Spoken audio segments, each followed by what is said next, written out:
O'Reilly. You need parts? O'Reilly Auto Parts has parts. Need them fast? We've got fast. No matter what you need, we have thousands of professional parts people doing their part to make sure you have it. Product availability. Just one part that makes O'Reilly stand apart. The professional parts people. O'Reilly Auto Parts. You ever get that feeling the walls closing in, the concrete jungle suffocating you? You crave some wide open spaces, the chance to connect with nature, maybe in a spot all your own. Well, head over to land.com. They've got ranches, forests, mountains, streams, you name it. Search by acreage. You can search by location. You can search by the kind of hunting and fishing you're dreaming of. Land.com. It is where the adventure begins. There's nothing like snook hook sets at dawn or catching a tarpon in the moonlight. Find your next fishing trip made easy on fishingbooker.com and experience the magic of the Sunshine State or any other destination on your fishing bucket list. Book a blue water adventure in search of sailfish or go snapper fishing with the kids. With over 6,000 captains and trips to choose from, planning your next one just got a whole lot easier. Download the Fishing Booker app on the Google Play or App Store, or visit them online at fishingbooker.com to book your trip today.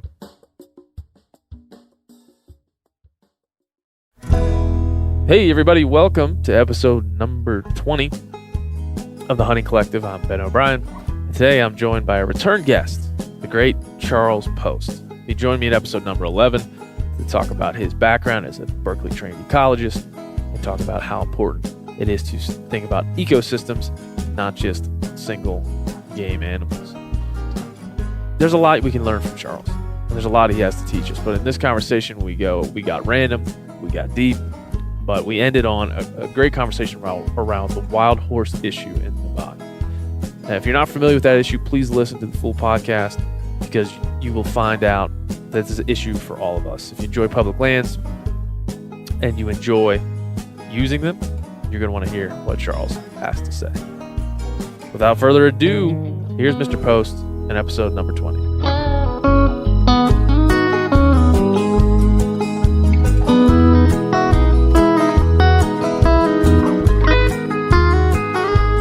All right, we're recording, Charles. We're live. I have new equipment here, You as do. we have seen. And now it is it's like a whole thing. It has a blender built on top of it. Yeah. It's insane. So we're nervous. This, again, regular listeners to the show will know that I did delete one Remy Warren podcast early on. Wow. And so now I have the nervousness with new equipment that like this is being recorded, but will never be heard by anyone. For ever. better or for worse. For better or for worse. But we're going to just go. Cross We're your going to go with fingers. it. Hopefully our new equipment is better. The red light looks promising. It is. And it's got a little ticker there, There we go. ticking forward in time. Well, where are we at, man? We're in. Just Not that I don't know. Yeah. I do know. Just tell the listeners where. Yeah, well, we're at my house. My fiance and I just moved in a new place just outside of Bozeman. Mm. So we're looking at. Oh, there's a bird at the feeder. Tell me what kind of bird that is. That would be a female lazuli bunting. Yes. And I gotta. yeah, it's fun. So Birdie. you sit here and what percentage of birds that land on that feeder do you know the name of? 100%. Probably 90. That's pretty But there's good. not that many. I mean, I'm new to Montana, Mhm. relatively. Been here for about 2 years. Coming from the West Coast, I knew most of the birds. There's a lot more bird species out there. Mhm. But coming to a new place, I'm just kind of seeing what the Learning. seasons bring. This is a grand place. This town. I've been here a few times, but yeah, I have not been to the lake close by here. Highlight Lake, is that how Yeah. you say it? Yep. I gotta make sure Highlight. I say it right. Yeah. But I've heard good things. It's Uh, it's a cool spot. You're in a good spot, I would say. It's like the closest ocean to Bozeman. So And you know, why Bozeman for you originally? yeah. So before Rachel, before I met my fiance, I was living in Northern California, and most of my adult life had been kind of focused around ecology Mhm. and working in academia and working as a scientist. So naturally, you grow up and you kind of grow in this space you're drawn to places like Yellowstone. I mean, Boy. For wildlife, that's kind of like the epicenter. So I was constantly trying to find ways to get out here. Also the fishing's good, the hunting's good. There's that. There's all these kind of like draws. And then I kind of got my feet wet and thought to myself, one day this would be a good place. And then meeting, the woman of my dreams who's from here, born and raised, that kind of like hooked me in. And you're getting married now. This is a big deal. Yeah, right in the middle of fall, September 15th. Ooh, that's elk season, buddy. Well, the good thing is that we travel so much. It's a great reason to be home for that month. Well, are you nervous about the wedding? I know we didn't talk. I didn't prep you for this line of conversation. No, I think for folks who are listening out there, everybody's wedding's different. There's different expectations, different needs, different mothers-in-law or mothers to cater to. So I think for us, we initially thought like, let's just elope, let's keep it simple. And then we realized we couldn't do that because, the wedding, it is for us, but it's also for our friends and family. Absolutely. And we wanted to make a space where we could include everybody who wanted to be there. And so it quickly went from this like, oh, we should just elope to now we got like 200 people, and we want to show them a good time, but we want to do it. And they all have to have crab cakes, it seems like. I don't understand why. Finger food is key at weddings. No, same for my wedding. Yeah. Same thing. I'm like, well, let's go to Dominican Republic. Like, we'll just like swim and then we'll get married and then we'll keep swimming. Yeah. And we'll go see the turtles. Open a yoga studio. Yeah, it'd be great. It'll be great. And then, then you get to the reality. Like, well, Aunt Sharon can't come. She can't get on a plane. She had a bad hip. Damn it. Quickly. I don't want to do that to Sharon. And then you dial it back in a little bit. So that's a natural occurrence. Yeah, but no, it's coming along. We've made a lot of progress. Good. I feel like we just hired a wedding planner, which is clutch for anybody out there. Wedding planner. Good deal. Yeah, good deal. So no, listen, I know, nobody will hear this. So if you have any fears you want to between me and you. Yeah, between me and you, need to talk through anything that you got. Oh gosh. Any if you're nervous. Yeah, definitely Rachel won't. She'll never listen to this. So just let it out. Yeah, it's cathartic to just talk about it. I think the fear is like you want it to be everything you hoped it would be, and you want your future wife, to kind of have that day. So I know it's going to go well. I know everybody involved's got their heart in it. I don't know. I think we have Conrad Anker doing the words. What? Yeah. So he'll tee us up. Oh yeah. Yeah. Is he gonna like propel in? Yeah. No, 4 easy payments of $9.99 for 100 years. Conrad. Well, I say you could live stream it on his Instagram. You get a nice following. It would be nice. No, it should be good. Rachel and the Lows, grew up together. Conrad's been a big part of her life. They climbed Denali together and done a bunch of cool things. Wow. So he's been a really cool kind of like mentor. And what a cool person. Yeah. I've met him just briefly. Probably wouldn't even know. If he's like, hey, Ben O'Brien, like, I don't know who that is. Who's that guy? He has security like pull you away. Yeah, like, Ben, step back. But he did one time Dremel tool one of my Yeti Ramblers with his signature. No way. I can say that. How much do you sell that for? It's on sale right now. If you're listening to this, click the link in the profile. Yeah, click the link in the profile. Whatever you think it's worth. Some people may be like, why did that guy ruin your Rambler? No, it was Conrad Anker. That's like, I haven't signed many things. Whenever I do, I'm like, well, now you have a 12-year-old signature. Yeah, but like, it's on now I just wrote on your thing. You don't want that. As a kid, though, the signatures are a big deal. Totally. Yeah. I don't know why. Somewhere along my life, I'm like, here's a guy just writing on my stuff. Yeah.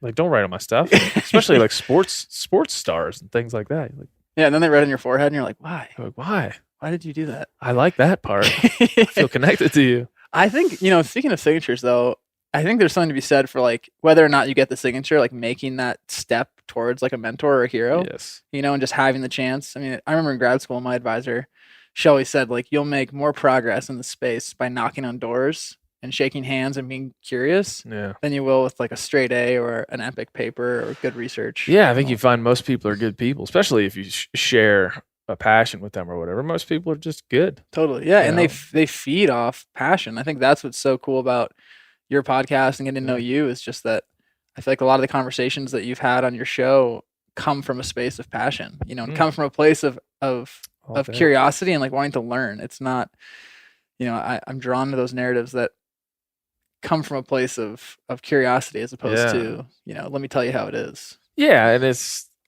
conversations are good. I've said this many times, but it's like you get off of a good podcast where you're sitting with somebody. We're just sitting at a table in your kitchen or dining. This is the dining room. I'm not good at naming house rooms. And it's just like we're hanging out talking. Totally. And when I was telling my wife about it, she's like, why do you like it so much? Because I was excited for coming to Bozeman this weekend because I'm going to do a bunch of podcasts. And she's like, why are you so excited about the podcast portion of it? I'm like, because it's fun. And when you get off of a good conversation, you're like, man, I'm excited. That person's passion, if I can just get a little bit of that every time, I'm going to be way better for it. Totally. And I think that's why people listen to any podcast. Like a good conversation is worth more than you think it is, even in the moment. Totally. And so we just record all our good conversations to be stored forever. Ever. For everyone unless you delete them. That's true. Well, congratulations on your marriage. When is it going to happen? September 15th. Ooh, yeah, we already said that. Yeah, hopefully. Hopefully, Rachel's getting her hunting license this year. Ooh. She came out with me last year.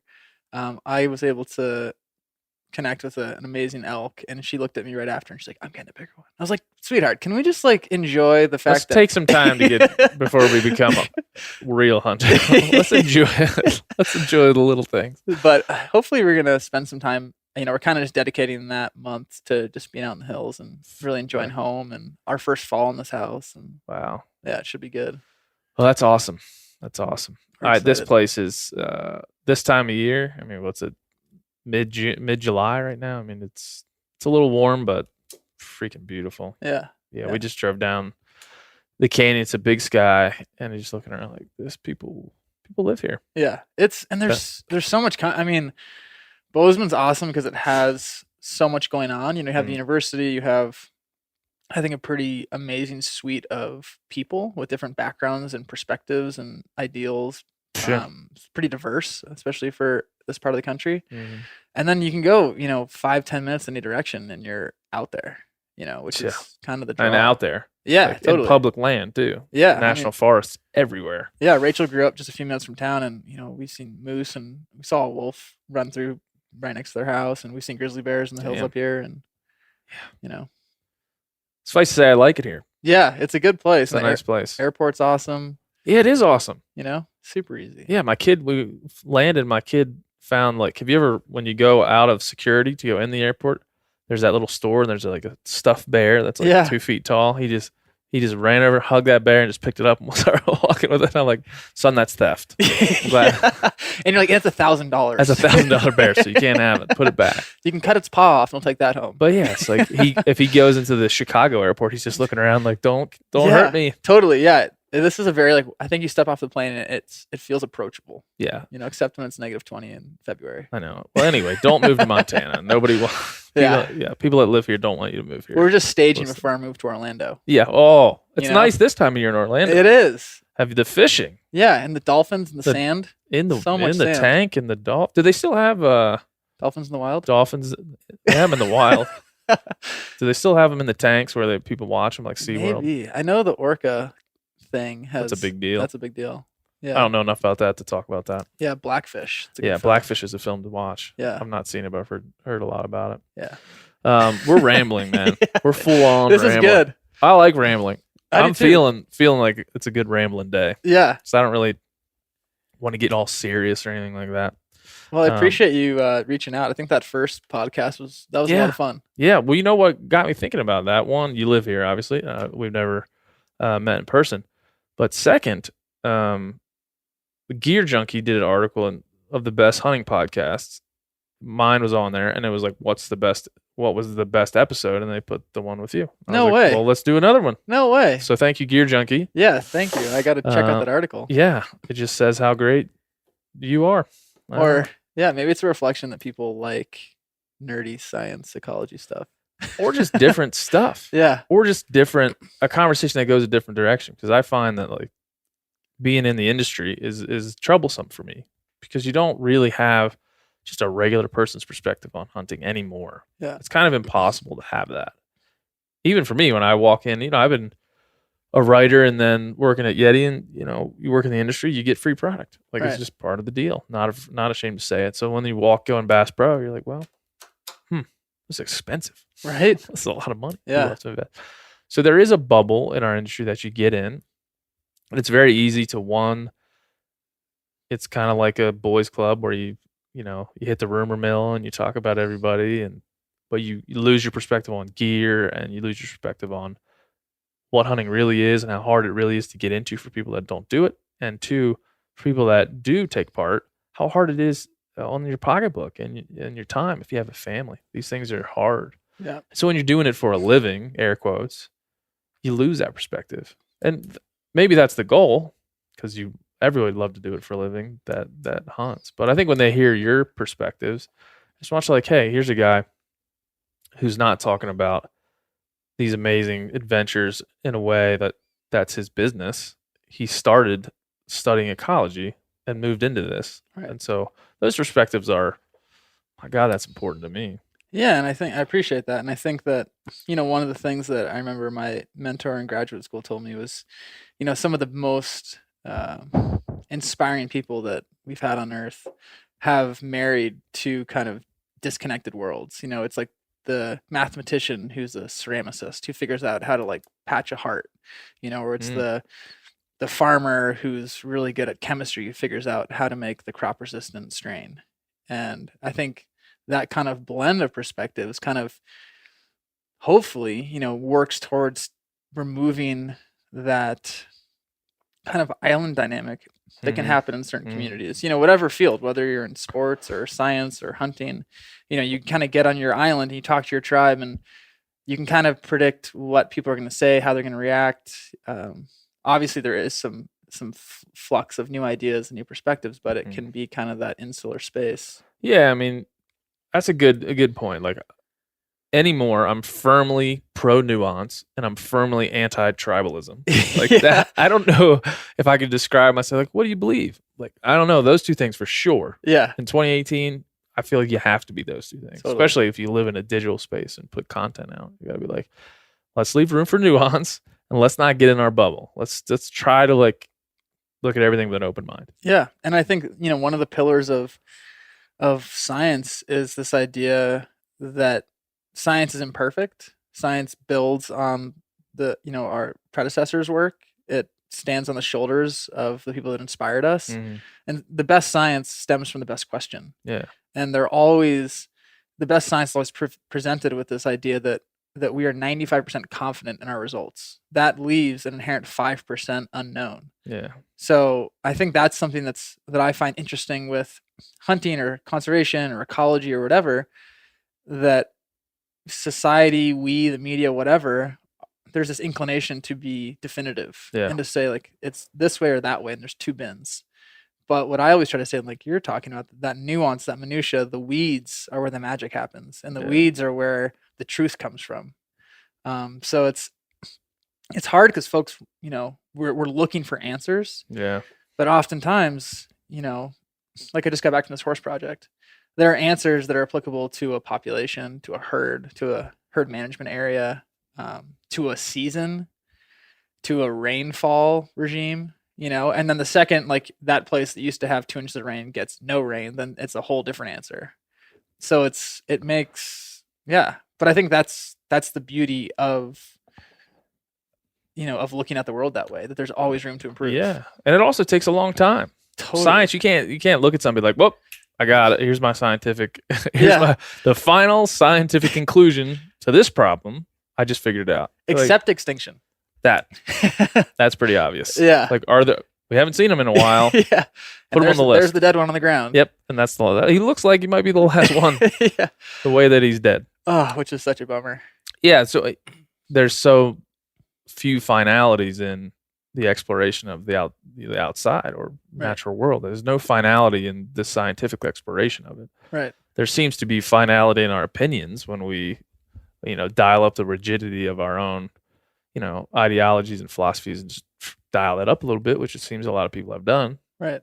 And then you leave no room to, one, change your mind when something happens, to change your mind, and two, have any kind of discourse about something that you may even slightly disagree with someone else on. And so I think those things are, the scientific approach to life might be a little bit better than the way some folks are approaching it right now, because it's, on a lot of issues, especially in our entire society, but in our hunting space too, outdoor space too. I think it's those rigid opinions are annoying as shit. Totally. And I think the oversimplification is annoying because some people are looking for that. I mean, maybe that's because we've been trained by the media to look for that, because that's what a lot of headlines are. It's just an oversimplification or a skewed perspective. It's hard to make a living being liminal. It's hard to make a living being, acknowledging the complexities. Yeah. Be like, I think in general we shouldn't do this, but let me just tell you, here's 10 other reasons why you might be able to. Yeah. In this context. But out of that context, I disagree with it. And people are like, well, he hates everything. This guy sucks. He's anti whatever he just said. Even though he said it, sometimes you could do it. Yeah. He doesn't want you to do it. It's and he's got a plastic water bottle. Yeah, that's a single use. Yeah. Yeah. It's hard, but I would say, and I think you're a good example of it, and Rachel as well is a good example of it, if you emit those energies, like, hey, look, it's positivity, it's curiosity, it's like, I want to go outside, I want to learn, I want to soak this up, then people will pick up on that. Right. And eventually then you're not even talking about controversial subjects that much, because it's just something you're passionate about. And you're not talking about it because it is a controversy. You're addressing it because you're passionate about it, whether it's of argument or not. And then that's way easier than, even me as a writer or a journalist, like, oh, it's a controversy. Well, you need to address that now. But like, well, I don't really care about that thing. Right. Like, let me be passionate about what I'm talking about before I dive into the next controversy, because that's the thing that people are talking about today. Well, and it's hard because, as people who work in the outdoor space, but also the media and content space, you realize that if you're writing a story, if there's two stories, one's on grizzly bears and one's on the female indigo bunting. I mean, regardless of how epic your indigo bunting story is, there's gonna be quite a few more clicks on the grizzly bear story. I think you just got to learn how to, really really sauce that bunting really up. Spice that up, yeah. But what we in the science world, we have these things called umbrella species. So you can bin and compartmentalize these spaces with a totem species, say a polar bear, or grizzly bear, or whatever, something that's attractive, that catches the eye. And then you can weave in all the underlying narratives that exist because that grizzly bear habitat exists or that grizzly bear population exists. So there are ways, I think, to effectively and in a appropriate way bring the indigo bunting into the narrative by saying, hey, it's mountains aren't vending machines for elk. Mountains actually, are places where water's retained and where vegetation grow and where forage and habitat exist and where elk come from, and healthy elk are a function of a healthy ecosystem. And that's where the indigo bunting also lives. And then it's like, aha. Bunting. I got you. Made it. You didn't think I'd get you there, folks, but I got you there. I got you to the bunting from the elk. So we never get there. Everybody can look up the indigo bunting. 3 degrees of the indigo bunting. Screw you, Kevin Bacon. You're out now, son. In the outdoor world, you got to get to the bunting. Hashtag indigo bunting. Yeah. We don't have a hashtag for the podcast. I'm continually trying to find one. I think maybe indigo bunting. Yeah, totally. Might be the one. Yeah, or the indigo bunting collective. No. That could be good. That'd be a lot. It'd be like today's episode. Today's episode, is indigo the real color of the bunting? Nobody knows. Or is it a filter on Instagram? That's right. It could be purple. We don't know. The other thing that interests me in your perspective is, do you feel like hunting, or even hunting and the outdoor space, both, call them both. Yeah. Call them the people that go outside world, hunting, fishing, outdoors, whatever. Do you feel like they lack leadership from a scientific perspective? Like there's leadership from I'm a hero, I climb a thing, or I hunt a thing. But there's not a lot of people that are leading from a scientific pulpit. Yeah, or influencing. Maybe leading is the wrong term, but whatever's proper scientific influence on those people. Yeah, it's a challenging thing because I think at one point, science and exploration of science were valued at large in society. I mean, back when we had von Humboldt and we had Darwin to a certain extent, some of these people were out creating, creating the foundation for our scientific understanding, and they were getting funded by kings and queens and being invited to speak at places that were they were the most powerful and influential people in society there, listening to their research. And I think there was that kind of that awe around the work, and I think there was more trust, placed in the scientific space and community. And I think fast forward to, even Abraham Lincoln protecting Mariposa Grove, 1864. Height of the Civil War, he protects Mariposa Grove because he hears it's epic. There wasn't much science. It was more, I've seen this place, it needs to be saved. Then we have John Muir. He comes at it from, a religious perspective, but one that I think is rooted in reverence for the aesthetic, for the glaciers, for the natural history. He more was like a God's creation type of environmentalism. Totally. And he did collect data. He was kind of passionate about the glaciers. So I think there was an empirical kind of science driver, but it was certainly religious and theological as well. Yeah. So then we fast forward, and then it becomes, there's that religious lens. And then we move into the Teddy Roosevelt time, where I think a lot of it was looked at the resource. What is there to extract? What is there to save from over extraction? Science certainly helped inform all of that. I think with the dawn of the Forest Service, science became a bigger role, conservation became a bigger role. People started thinking, how do we as managers fit into this equation? But then today, obviously I think that mindset of management and stewardship is still pervasive through our federal agencies and state agencies as well. But we have such a robust outdoor and hunting culture that I believe, to your point, is pretty detached from the on-the-ground scientists and some of the key work. And it's not necessarily just the outdoor and hunting community's fault.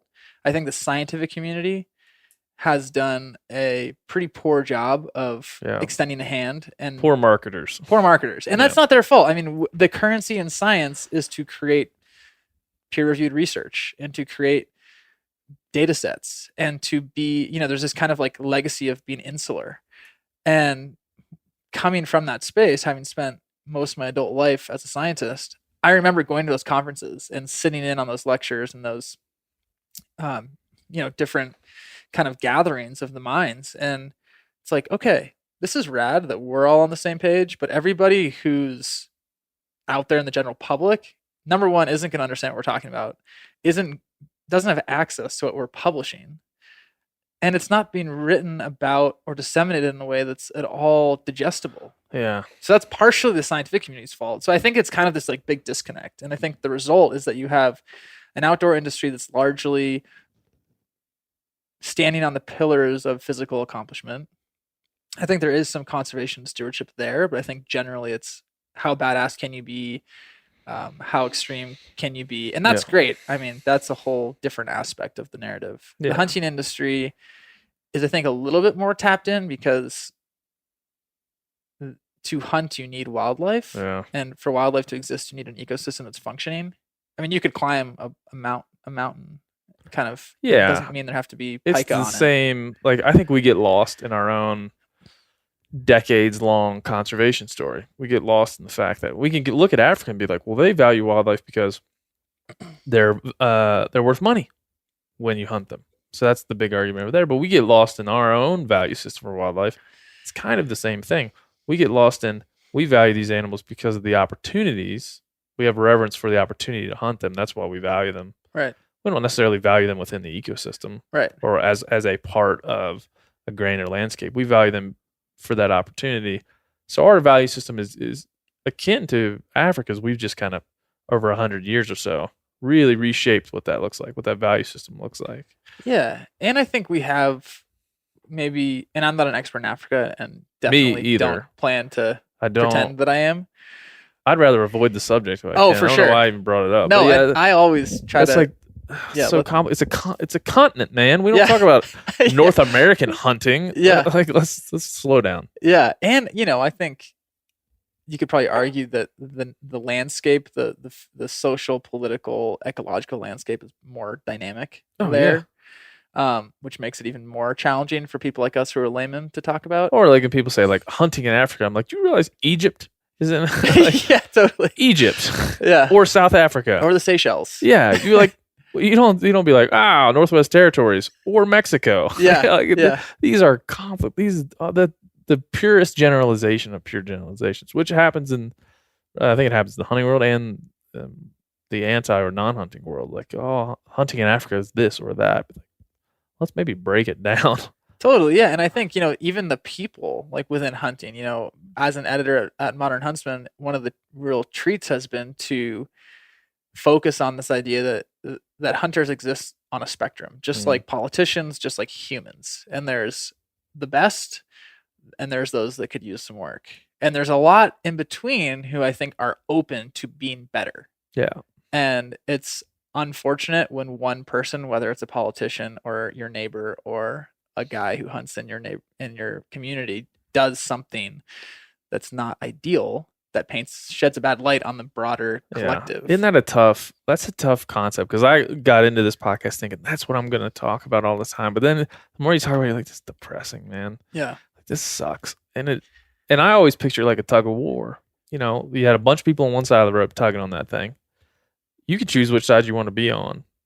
And that little ribbon that's got to go one side or the other as far as how is hunting perceived. I just want to be on the side that's pulling towards good. Yep.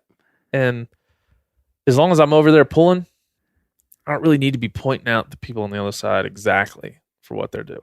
As long as I'm pulling, at least that's my base level for that fight. If I'm pulling towards the good, I'm okay. If I see an opportunity to talk to somebody on the other side and try to convince them to come to my side, I'll do it. Right. But I don't need to be browbeating every person that posts something that I don't like or yeah. And I mean, it's like when your mom calls you and asks how your day going, you're not going to sit and spend the whole conversation telling her how like shitty your day was. Yeah. You're like, oh, life's good. Yeah. The baby's good. Whatever. Like it's.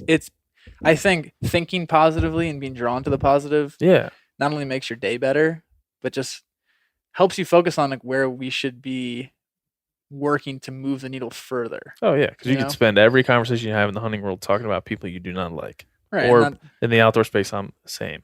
Totally. But what's the point? Because as soon as you start doing that, you quit pulling. You quit pulling that rope, and you're like have to stop the point to the other side, and you quit. Now you're not doing what you set out to do, and to that point, let's just keep pulling. Well, and I think to your initial question, like the scientific space and the scientific world, I think is making some great progress. I'm seeing a lot of folks in the outdoor recreation space looking towards science and conservation stewardship to inform the way that they engage with their playgrounds, whether it's a mountain or a crag or a trail or a lake or a river. And then the hunting space, one of the really kind of exciting things is getting a chance to work with Sitka as a conservation advisor and helping them develop initiatives and kind of repackage content and just take a closer look at some of these themes. And I've met so many people in Bozeman and the broader hunting space that are sending me peer-reviewed science papers that are solid, and they're saying, hey, like this is what we're thinking should inform the way we address this issue. Yeah. And I think that's something that we can do more of. And we can look to the people who are spending their entire career as a field scientist. Like we can sit from afar, looking at the world through our phone or the internet or as a plane flying over. But within every county in the country, there's a handful of scientists who know that reality better than anybody. How much can you learn from that person? Like, right. Oh my God. Right. How much can you learn from the guy who's trapping hogs in Oklahoma? Right. Who's trying to eradicate them? And you say, wow, hunting hogs is good. And that guy stands up and like, listen, I've been doing this for 15 years and it's not good. Right. Like, whoa, okay. Totally. Wish I had talked to you earlier. Yeah. And that like his experience, the hog situation in Oklahoma is very different than the hog situation in California, and to say it's this or that, I think like we've talked about already, it's so valuable to be like, well, this guy's experience is his experience, and it's representative of this county or this part of the state. And let's focus on that. Yeah. Let's tell that story because it's part of the story. Here's one of the many. Yeah. Here's one of the many stories. O'Reilly Auto Parts are in the business of keeping your car on the road. O'Reilly Auto Parts offer friendly, helpful service and the parts knowledge you need for all your maintenance and repairs. If you're confused about what part you need, like what wipers are going to be the best, what replacement headlights are going to be the best, go into O'Reilly and talk to the people that work there because they're great and they're super friendly and they'll get you squared away where you walk out knowing you got the right thing. They've got thousands of parts and accessories in stock, either in-store or online, so you never have to worry if you're in a jam. Do you need your windshield wipers replaced? You need a brake light fixed? You need some quick service? They'll help you find the right part or point you to the nearest local repair shop for help. The professional parts people at O'Reilly Auto Parts are your one-stop shop for all things auto do-it-yourself, and you can find what you need in-store or online. Stop by O'Reilly Auto Parts today or visit us at O'ReillyAuto.com/MeatEater. That's O'ReillyAuto.com/MeatEater. You ever get that feeling you're stuck inside staring at screens and a primal urge kicks in? You crave wide open spaces, fresh air, the chance to connect with the land. Well, maybe it's time to find your own piece of the wild, but searching for property can be a maze. That's where land.com comes in. They got millions of listings across the country, from mountain ranches to hidden fishing holes. Their search tools are like a seasoned guide helping you narrow down what you want.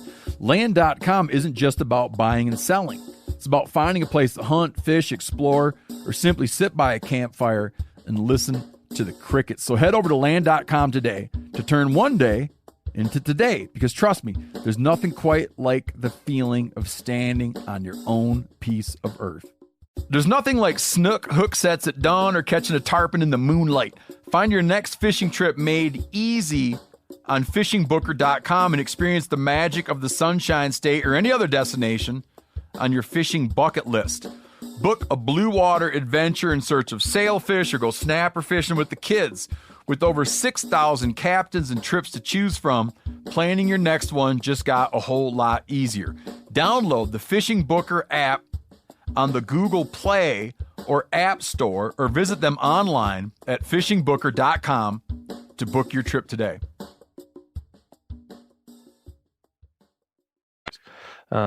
Sometimes you go to Texas, hop in a helicopter and shoot a bunch of hogs. That's good. It might not always be good. It's probably always fun for the people in the helicopter.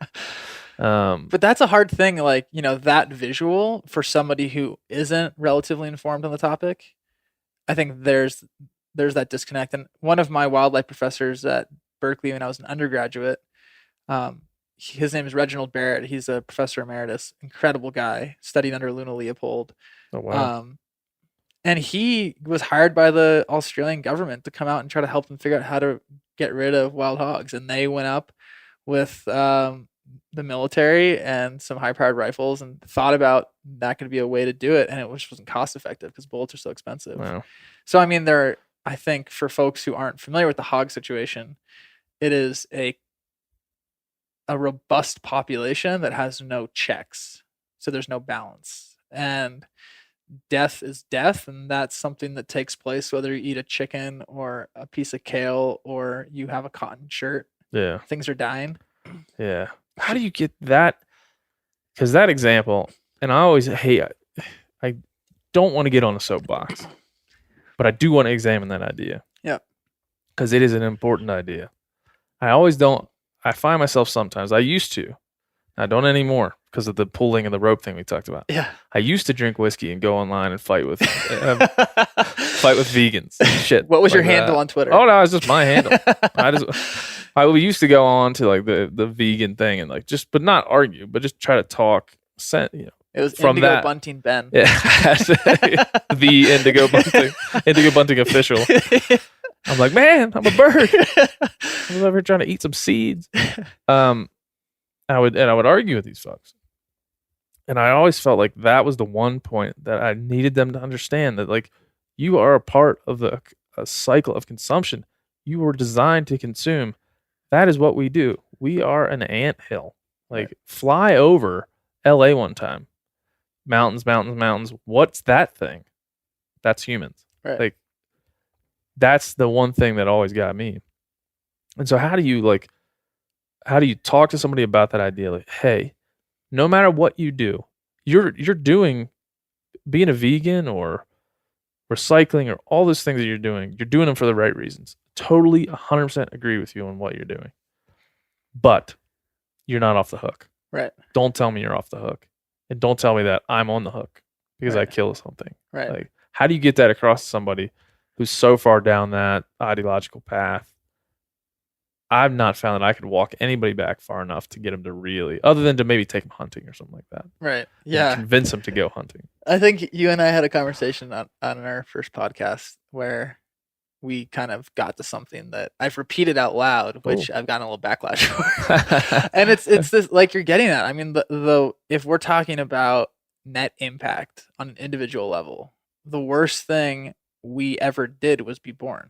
Mm-hmm. I mean, human population is the number one cause. I don't know why you would get backlash for that. It seems like it's gnarly, It's like it's a rough thing. It's a hard thing to say, But I think you can dissect the vegan, you can dissect the rural farmer, you can dissect the inner city, you can dissect the affluent, the hunter, the whatever. Everybody has an impact, whether it's like the palm oil in your makeup or the cereal you're eating or the cotton shirt you're wearing or the deer you killed or the car you drive and the rubber that's on the wheels.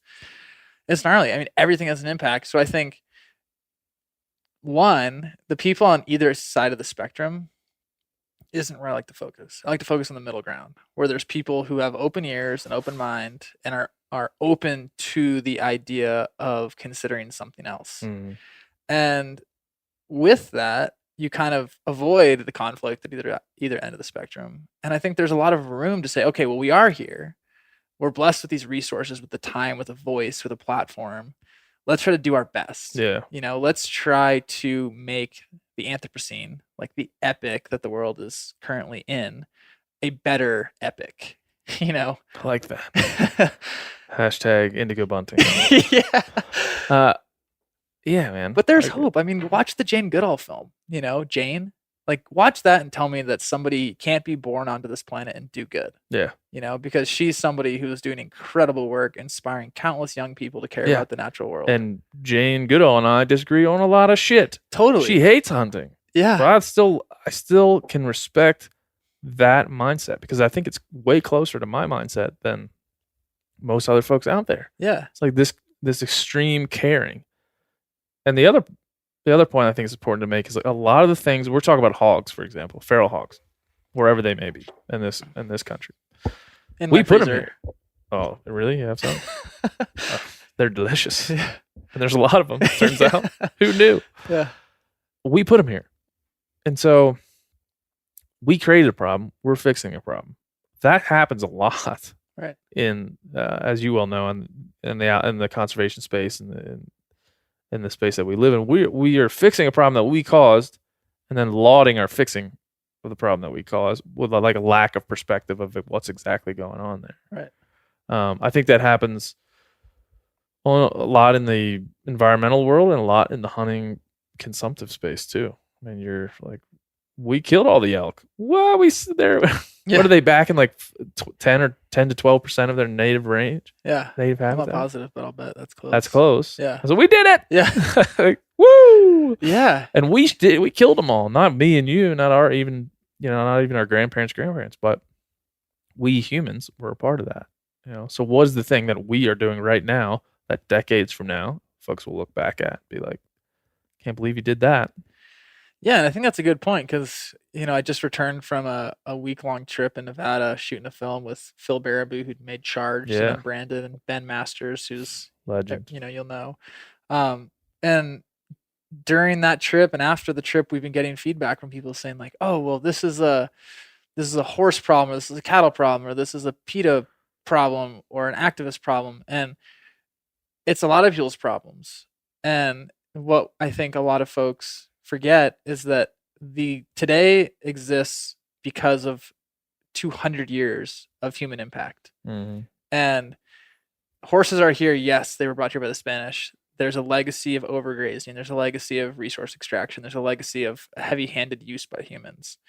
You compound all of those things, mining, pioneering, like all of these impacts you've had in the natural world, coupled with climate changes, drought, fire, all of these things that are changing the landscape. And then you have today. So for people to be like, oh, it's a horse problem. It's like, well, it's kind of their problem, but they're also just like kind of wild animals trying to survive. Yeah. And They're just eating, man. They're just eating. Walking around eating. They don't trying to find water. Stop riding them. Yeah. And then, oh, it's a cattle problem. It's like, well, there's a lot of people who are running cattle in a much better way than they ran them in the 1800s. So, it's not really totally their problem. There's like a legacy issue, oh, it's the miners' problem. It's like, well, there are regulations in place for mining, and that's something that's informed by the way we vote, the people we vote for, and it's like, oh, well, it's, a climate problem. It's like, well, a lot of the best scientists in the world would say that like our impacts on Earth are changing the climate. So it's kind of like a historical people problem, and it's like you write all that minutia on a piece of paper and it's just not conducive to a headline. Yeah. Life depressing. Yeah. Shit. It's complicated. By Charles Post. Yeah. I feel like every time I wade into a situation though, I'm like, damn, this is like way complicated. Yeah. That's again why I like being able to continue to have conversations and then change your mind and not get called out for changing your mind because you know something today that you didn't know. Like we're essentially organisms that are just growing and changing and molding all the time. Like when I had a kid, I immediately was a different person. You had to sell all your PlayStations. Yeah. Well, no. He'll get those one day. Yeah. But you get a kid, you're like, oh my God, now I'm a different person. Right. I didn't do that. I didn't like wake up and be like, I'm going to do this different. You just wake up and you think differently. Because now there's this thing over here, this human that you got to take care of. So you got to do things differently. You can't function the way you used to function. And so people change all the time. And you should respect that change. And our environment changes because of us. And so we must look at it the same way. Like, right. When we invent the flying car, I think we might have already invented it. You think we already invented it? You think somebody in California has a flying car prototype that fucking works? Elon Musk surely has a flying car. I mean, I am one of the biggest nerd advocates out there, and I would bank that some nerd has something hidden away. There's some motherfucker out there flying around. Yeah. You're like, what's that? It's not a flying car. I'll tell you that right now. It's flying around his big wheels. garage or something. Yeah. Well, there was a really cool, I'm not sure if it was on Vice or my brother, who's like a total nerd, showed me this. It's this kid. So there's like self-driving cars, like, Tesla has some of the best technology out there. This film, I think it's on YouTube, I want to say. But this kid, just like some 20-something-year-old nerd, goes in his garage and with like $120 worth of computer parts, makes an autonomous vehicle. It's like his old Civic. It's like a total piece of shit. But the thing drives, it learns. So he has this like model, this program he's developed where this car is learning as he's nudging it through traffic and it letting it experience different types of road conditions. And this correspondent, I want to say for Vice, is like, holy shit, like you figured it out in your garage. Yeah. So I have to imagine somebody's flying a car somewhere. Yeah, man. Because the Jetsons was a long time, like 20 years ago, wasn't it? Totally. Yeah, the Jetsons had flying cars. So was Y2K. Yeah. I remember my dad's like, all right, Y2K, we have 6 cans of soup, 4 water bottles, and some bread. I was like, sick, we're going to live. We'll be fine. We're going to make soup and toast. Sandwiches? Yeah, don't burn the toast. Yeah, Y2K, that was the dumbest thing. I don't even remember caring. I was just like, whatever, fine. 12. Yeah, I was like, I still can't ollie on my skateboard. Yeah, man. I'm 15. Don't take away my baseball bat, my glove. Yeah. Fine. Yeah, I don't know where I was going with any of that, but I will say, if anybody knows anybody that has a flying car, I'd like to get them on the podcast and just talk about it. You can use mostly that to for hunting shoot pigs purposes. out of. Yeah, mostly for hunting purposes because I'm sure it's quiet. Yeah. Addendum. Anyone who has a quiet flying car. Solar powered. Yeah. Not coal. Nope. It doesn't affect the environment. Benign. Recycled wheels. Yes. Please. Made of bamboo. Please call in. I know we don't have I know we don't have a way to call in, but just call in anyway. You think we would ever have a call-in podcast where like people could call in? Would that be beneficial? Yeah, I think it would be cool, but I think you might get some like rogue callers. Yeah. Where you're like, beep. Fuck you. It's It's like, well, John from South Dakota, we're not going to have him on the Hi, podcast this is again. Indigo Bunting, and I'm committing suicide right now listening to your boring ass Flying podcast. into your window. Yeah, because you're boring. Back to the regular conversation. Do you believe that with that middle ground person, who you're trying to just be like, look, you impact the world. You might not have the mental bandwidth. Not that you're not a smart person, but you might not have enough space in your day because you had a kid. You have to care for the human, get the human along, make sure that human gets what it needs to live, and then also get smarter and better. For society, you just don't have the time to do all the research about all the things and be informed on all the things. But here are a few things you can do to make the world better and understand your impact. Right. I mean, there are things that you can think of. Is that too broad a question? I know we say like recycle, do this, do that, but are there more specific things going outside that you'd be like, man, here's your impact? Like, understand your total impact sucks. You're a part of an organism that is eating this earth alive. It's eating this. But here's how you can protect the epic. Like, here's how you can make it better. Yeah. Yeah. I think one thing that comes to mind is college graduation. The Dalai Lama comes to UC Berkeley and gives a talk. Oh. And he sits on his little Did you just name drop the Dalai Lama, Dalai on Lama. my podcast? That's the first, right? Hashtag Dalai Lama. Hashtag Dalai Lama. Okay, From the continue. California ecologist. Continue He's the kind of got story. long hair. I like this. Never thought. He's sitting up there and he says some really poignant things. One of them is that one of the keys that has influenced the way he perceives the world is to always remain the student.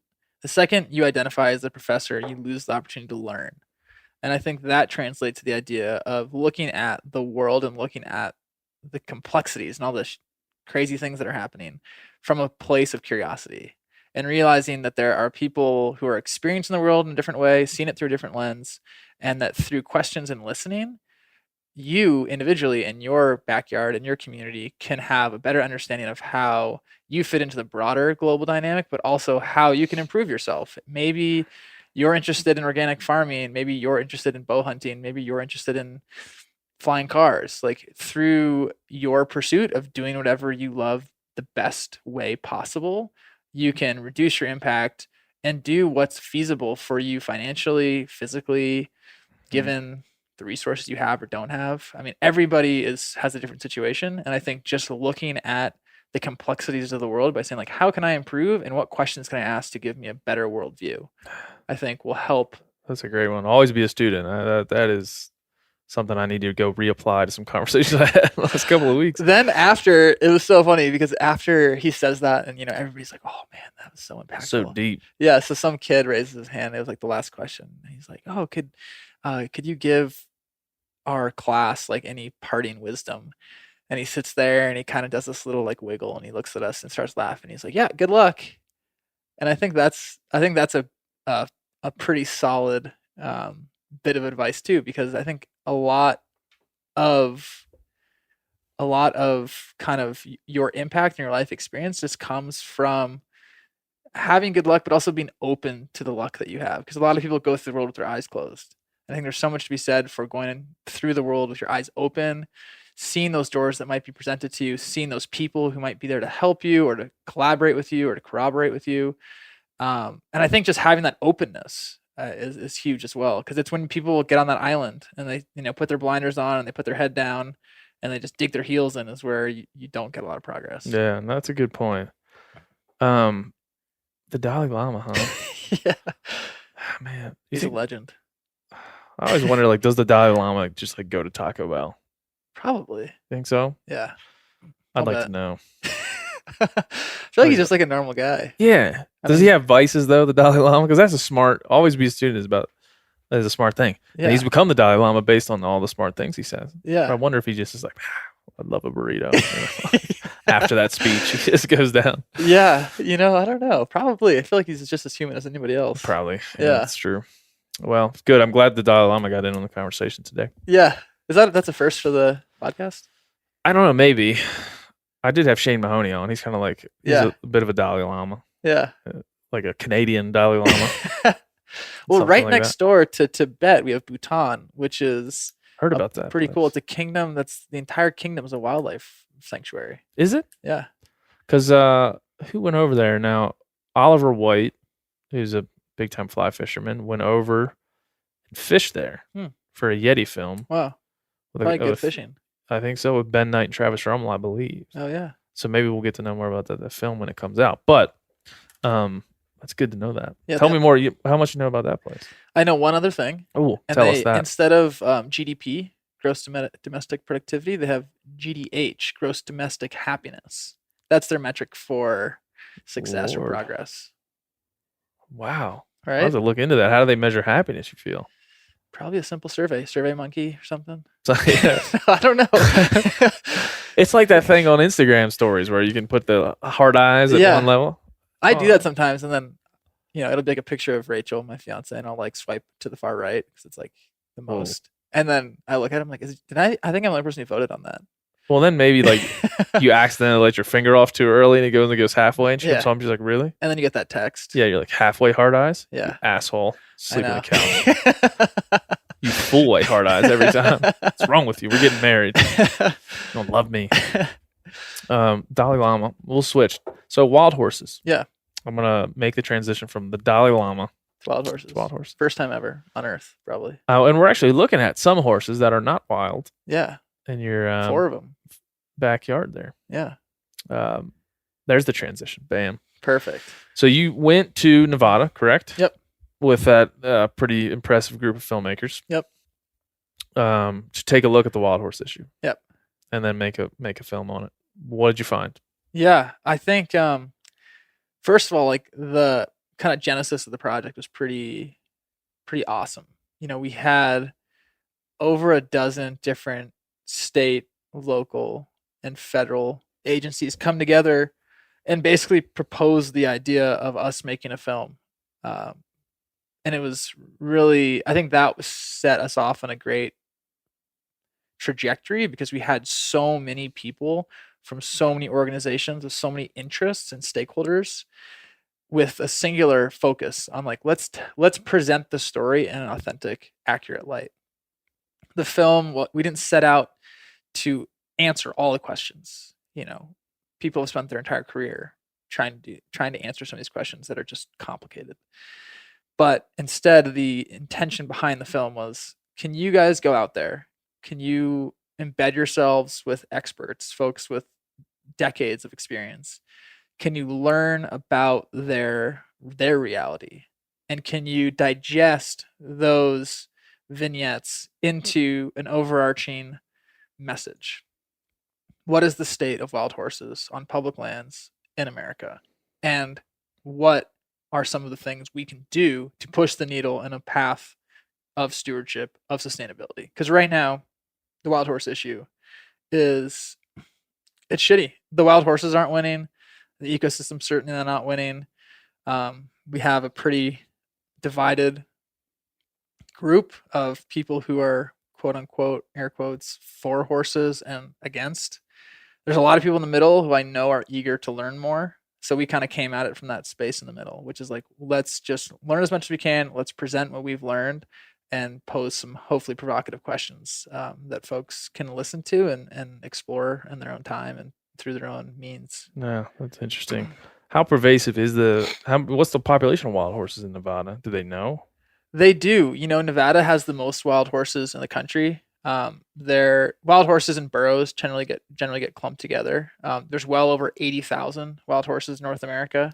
The exact number in Nevada, I'm not 100% on, but there are 55,000 excess wild horses and burros. So wow. what the federal government has done is they've looked at public lands in America and they've said, okay, given the resources that these public lands offer, forage and water primarily, we believe that the public lands in America can sustain, at this point, a little over 26,000 wild horses and burros. So then, they send out their researchers and their crews to do surveys, and they say, to the best of our knowledge, how many wild horses are there? At last count, there are 55,000 more than the landscape can sustain. So that's just like a number for a lot of people. I think what people sometimes forget, and I think what kind of gets missed is that if you're a horse that needs to drink, 8, 9, 10 gallons of water a day, maybe more if it's hotter, and needs, a ton of forage as well, the land can only support so many horses. Then you have native wildlife, you have cattle, and you have limited water, limited forage. It's a complicated situation. The main thing that I think we learned is that there's a platform to manage wildlife. We have sage grouse biologists who can go and study a meadow system and say, this meadow system is critical for the stability and preservation of this population, and we need to maintain the meadow. So we're going to suggest that the BLM ask the permittee, the cattle grazer, the operator, to put his cattle on the meadow in late summer when the sage grouse have been able to use it to rear their chicks, when the flowers have been able to bloom and the pollinators have been able to use it, when it's at a less sensitive state. And in many cases, the operator will be like, okay, I'll put my cattle in July.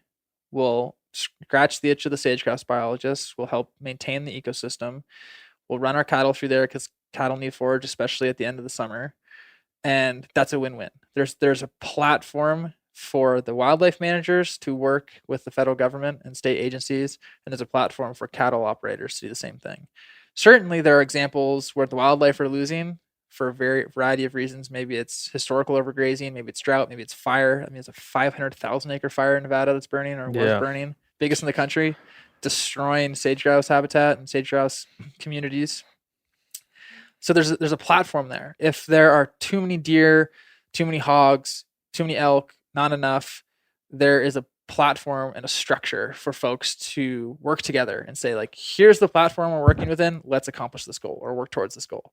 Cattle, there is a structure and a platform for operators, permittees, and also other stakeholders to have input in the way cattle are grazed in public lands. There are certainly operators and cattle that are grazed in I would say, a very mindful, sensitive way. And there's other situations that I think could use some work. Wild horses, they're the wild card. There is some structure, but through litigation from, in many cases, folks who would identify as like wild horse activists, the tools in the BLM's and the National Forest Service toolbox have been limited for a variety of reasons. But nonetheless, there's some structure, but there are not many available tools and or resources to implement change. So a lot of these... Well, so for those tools in the toolbox and the people that are limiting them, my guess, because this happens with a lot of different charismatic creatures, predators mostly. Right. I guess we would just say animal rights activists are saying, don't kill them in this way. Don't treat them in this way. Right. And the biologist is like, well, if we do this, if we kill them out of helicopters, we can save the whole population. Or if we do this. And that animal rights activist is like, we're going to put legislation out there to ban X. I don't know what those tools are. Is that proper way of putting it? Or not even to ban, but it's just, being sued takes a lot of time. Yeah. Like I was talking to these biologists who you'll spend 15 years working on something, you get sued, and then it's just, everything's paused for like maybe years. So litigation is a tool to stall.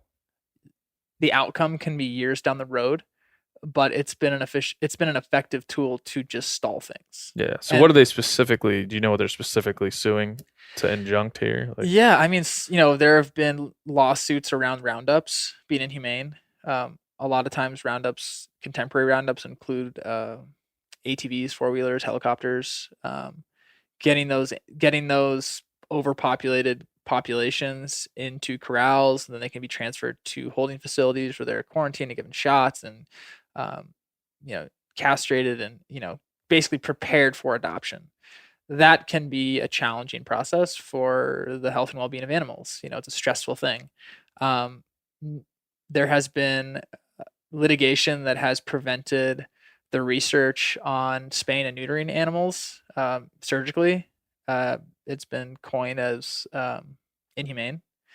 Right now, one of the things that some people are excited about is called PZP, which is it basically makes a mare infertile for a little less than a year. There's a lot of people who say that's the way to do it, the way to stifle the growth of these populations. That's completely naive.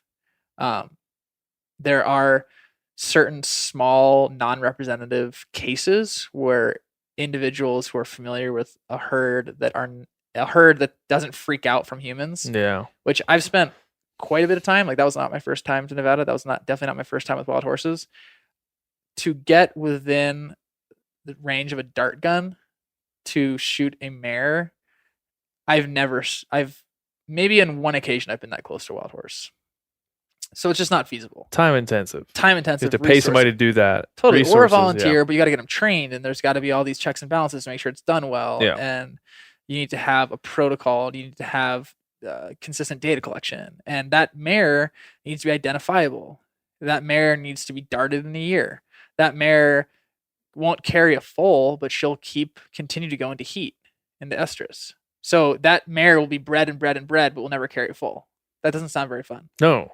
So there's the PCP, there's the sterilization, there's the roundups, and then there are the harsh realities that the holding facilities where these animals are rounded up and put to await adoption or to await a life in a dirt parking lot are full, or very close to full.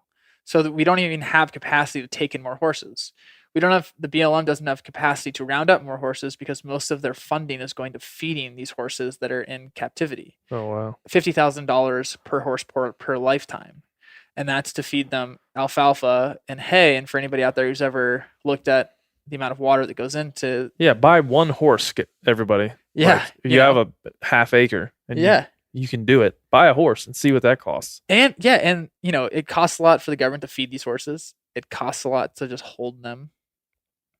Taking on a horse project is something that a lot of people don't have the time or money to do. Well, and also to that point, if you're this far along in this story and you're not really sure, like, why do I care? I'm a hunter guy. Right. Cost. Who's paying for that? Where's that money coming from? And what are the lands that this is happening on? Right. I think that ties back to... Totally. I mean, the cost to the ecosystem is tremendous. And again, it's not just the horse's fault. Like there are these historical legacies of overgrazing or just humans not being super mindful about the ecosystem's health and well-being. But the fact of the matter is you have places that maybe were kind of hammered that are just getting hammered by these horses. The horses aren't winning. Yeah. They're eating themselves at house and home. There's 200 horses died this year in Arizona because of a lack of water and resources. So if you love horses, you should, that should be an alarm bell, a flag. Yeah. Do you talk about so there's 55,000 excess.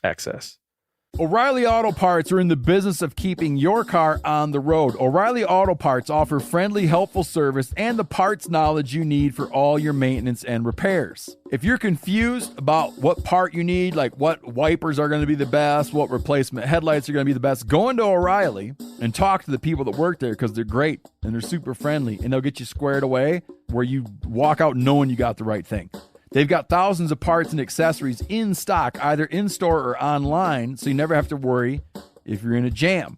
Do you need your windshield wipers replaced? You need a brake light fixed? You need some quick service? They'll help you find the right part or point you to the nearest local repair shop for help.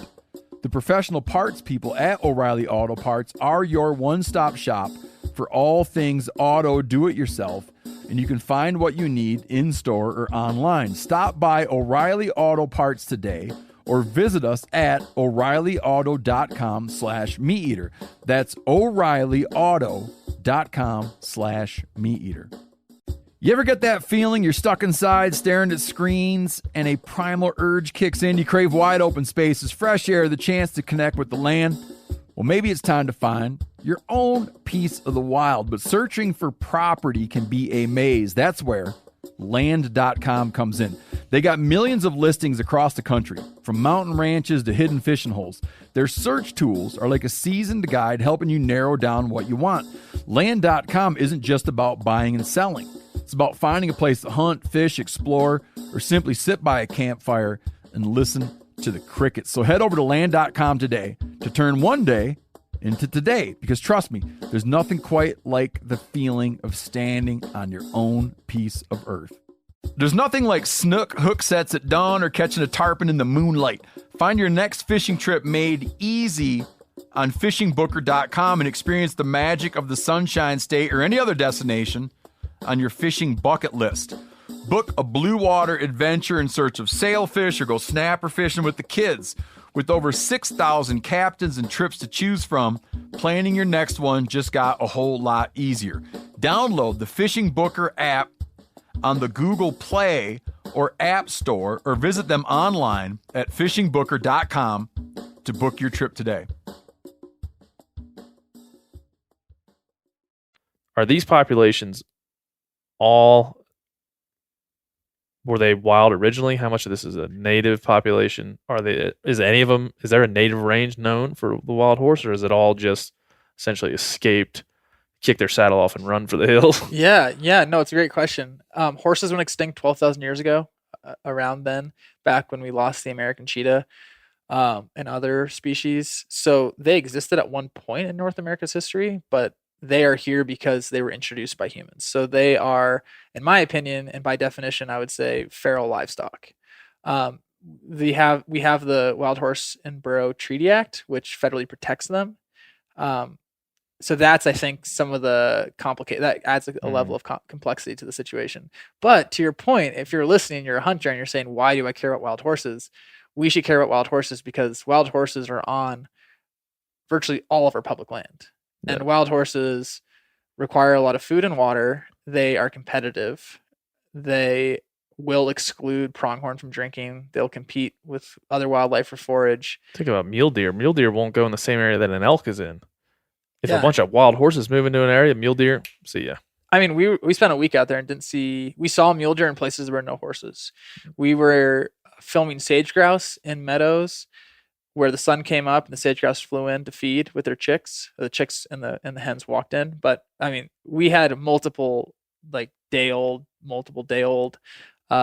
mule deer just bedded down in waist deep. I mean, some of the most beautiful country I've ever seen in my life were these meadow oases in the middle of the sagebrush sea in Nevada, like 5 hours from a town. And the sun comes up and there's just little mule deer popping out. And the reason why that ecosystem is the way it is vibrant and healthy, is because it's been, there's a fence around it. So horses can't just hammer it, because they would. And we went to meadows, a few miles away that didn't have fences and were just basically dirt parking lots. Yeah. And so we love horses. I think horses have a place. Some of my best, most memorable wildlife moments are sitting out there at water holes in the desert and watching 200 horses come galloping up to you. I mean, it's crazy. They're beautiful animals. My best times in the saddle have been on the backs of Mustangs. I've ridden Ben's Mustangs from branded a bunch. I mean, they're good horses. They sure-footed. They work hard. They're pretty smart, pretty savvy. I think there's a lot of people who would say Mustangs are as good as any other horse. Yeah. We love horses. Horses are great. But at the same time, do you imagine this is a more emotional, more reflective of the emotional appeal of animal lovers versus, at this point, pragmaticians who are just trying to manage an entire ecosystem over, hey, sage grouse, I know they're not so beautiful to you. They are actually. Yeah, they're cool. They're really cool, but they're not so charismatic to you. Right. Right? They're not in movies. Yeah.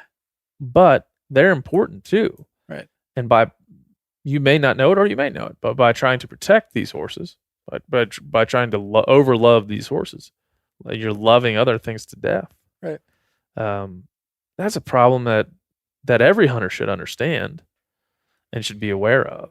But I just think this is a compelling example of the problems that we will face. And from a purely monetary standpoint, would I be wrong to say this is akin a bit to fire borrowing, where when there's a fire, and in the most recent omnibus package that was passed, our government, the spending package, they said you can no longer, states or federal government can no longer borrow from wildlife managers' pockets, take from their pockets money to fight fires, because that was happening. It's called fire borrowing.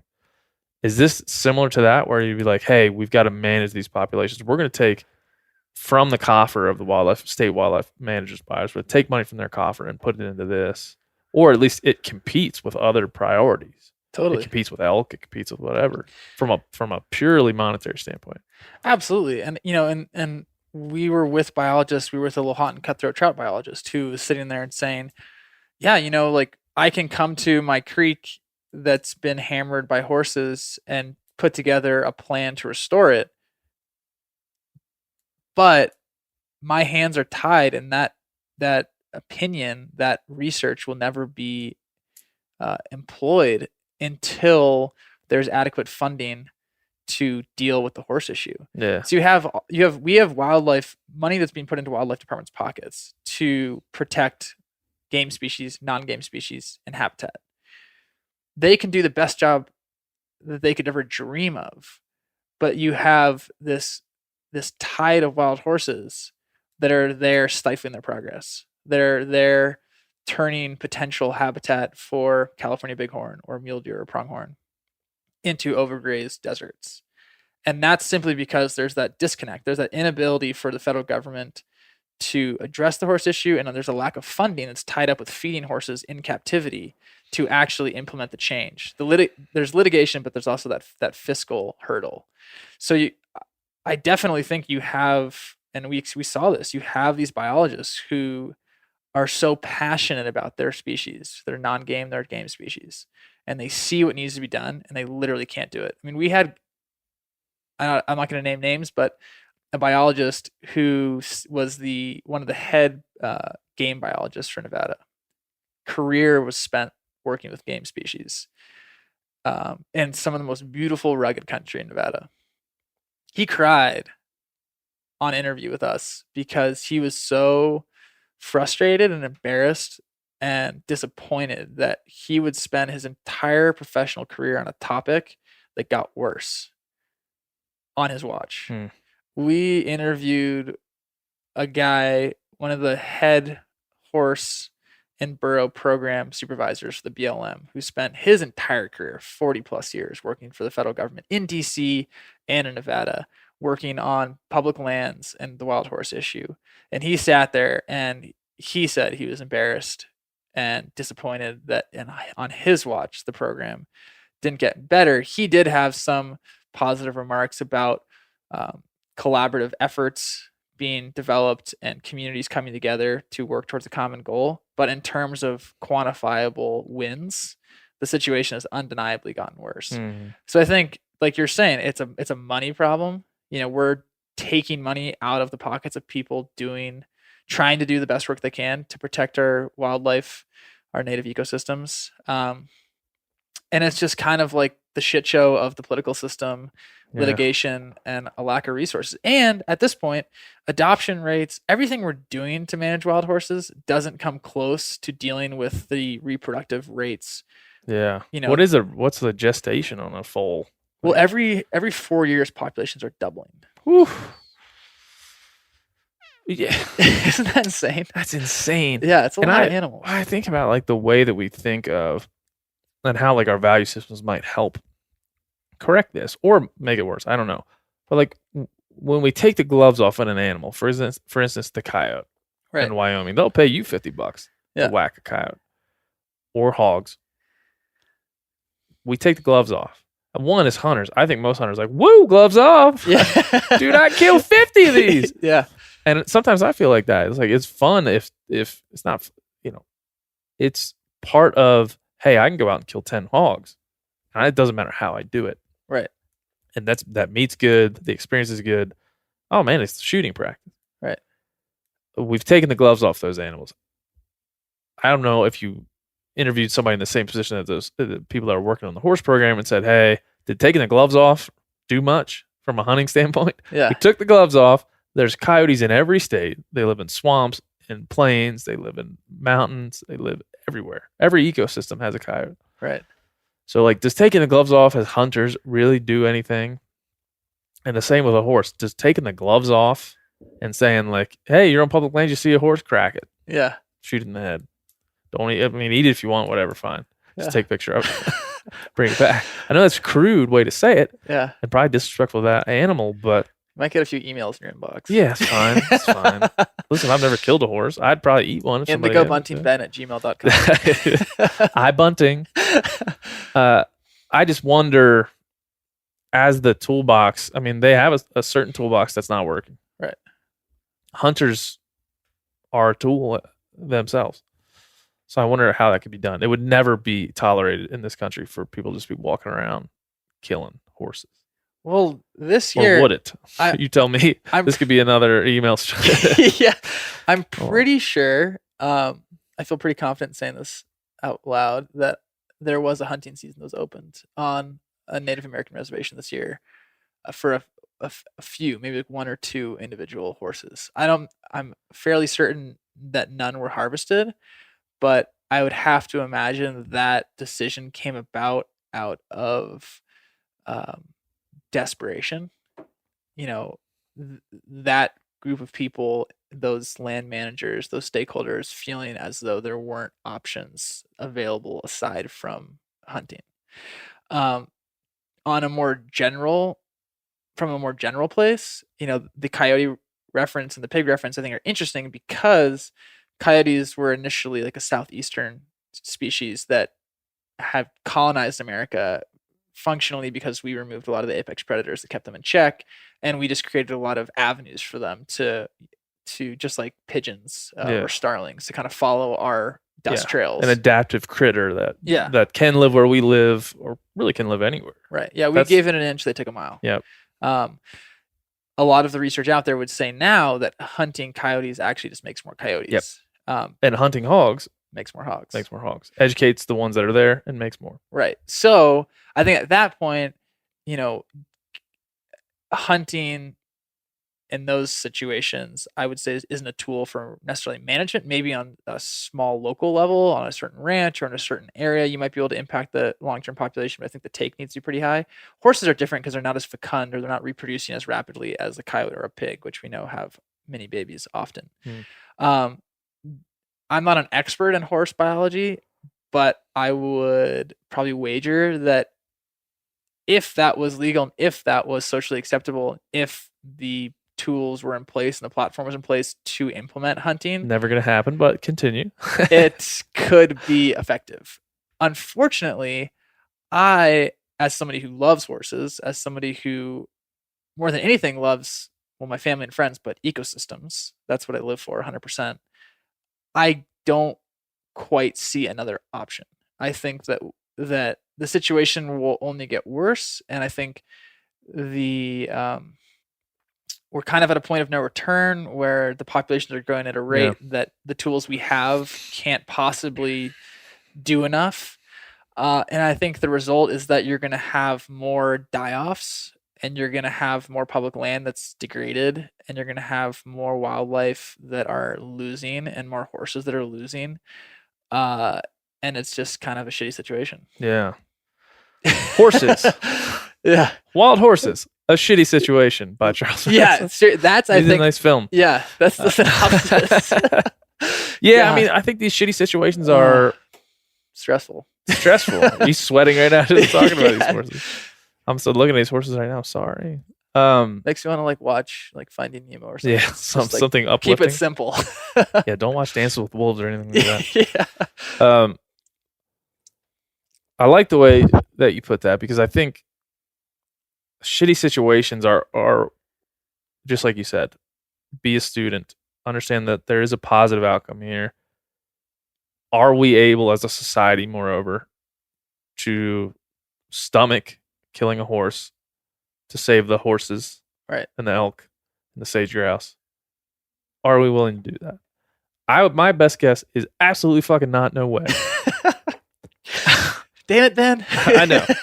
But me, if you gave it up to me, if somebody came in here and said absolutism, you can make the call, I'd be like, go.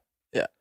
Because I think the fail-safes of science-based, biology-based tag systems where the wildlife managers can make the proper calls, these guys you're talking about, the ones that are so distressed about the situation, they can be like, yes, I've been doing this for 20 years. I'm ready for this now. Maybe I wasn't 10 years ago, but now I am. Let's try it on a limited basis and see. Right. And if it works, then we got to keep doing it. and let me take you over to the parking lot where there's 1,000 horses bumping around and licking each other and starving to death at once a month. Let me take you over there. People are hitting horses on the road. We met multiple people who had lost neighbors to horse collisions. We found dead horses. We have video footage of horses dying. We have plenty of footage of horses that are just covered in scars head to toe fighting for water. We have footage of wildlife being moved off water because literally over 1,000 horses in a day, like a steady stream of bands coming into water. I just think of what people might not understand. 55,000 horses is extra. Yeah. Number one. Number two, that is so many horses. 81.9 thousand wild horses and burros exist to the best of our knowledge on public lands. And that's 55,000 more than the best scientists have determined the landscape can sustain. Yeah. It's a lot of animals. I like our hashtag keep it public. I do like that hashtag, but I would also say keep it fucking sustainable. That's my other hashtag that we need to come out with. Yeah. We got a lot of good ones. Yeah. That's one. Can we say keep it sustainable? Like, it's public, great, lovely. Now we're all together paying for this thing. We're all together, using it and helping to manage it. But my God, can't we just say, biologists, tell us how we sustain this? Right. And that's what we'll do. Totally. And I think, another big thing is just to think about these places as ecosystems. Whether you're an ice climber or a biker or a deer hunter or a waterfowl guy, our different passions and interests generally rely on an ecosystem functioning at some level. And I think to remind people that, mountains aren't elk vending machines. Mountains don't exist just to be climbed. Mm-hmm. That just because you have a bivy and you hike the PCT doesn't mean you're benign. That we all have these things we want to take, whether it's an experience or an animal or a photo. Those things hinge upon the fact that an ecosystem is there. Yeah. And then we can't just look at them as these like disparate little kind of things. They all are connected. And I think we need to look at science. There's a lot of bad science out there. There's a lot of great science out there.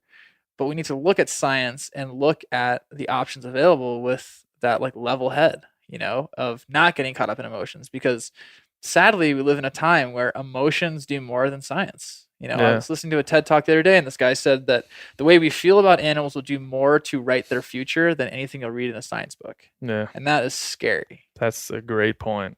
Yeah. And then how do we, as you and I, just as individuals, help to, with all good conscience, like adjust the way people think about animals without thinking about that as its totality. Right. I mean, our relationships with animals start in such a fucked way as children. Yeah. I can't say fucked and then be talking about children. Sorry, kids. But it starts in such a weird way. The prism that even me as a parent has created for my son will be so weird to him when he gets out in the world and discovers, oh, well, that's not the way. Right. You might as well have created certain individual species as Santa Claus.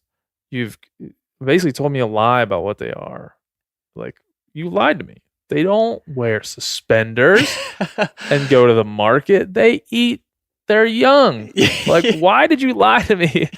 Why, of all the things you could have stuffed and put in my crib, why didn't you just put like a crab in there or something? Why did you put a bison and a bear in there? Like, why did you choose that? And we'll have to say, that's a good point, man. And, I wrote this the other day that a wild space life is not an easy one. Yeah.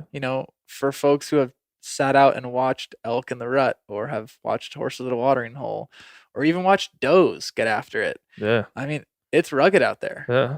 I mean, it's a game. It's a margin of inches and centimeters and drips of water and leaves and bites of food. And it's not Disney World. It's not Disneyland. Well, that's what I think that my another thing with my son, my wife's like, hey, we want to go to the zoo. I said, I'll let you go to the zoo. Not that I control you. I want to go to the zoo, and our son has fun there for now. He's not even 2 yet.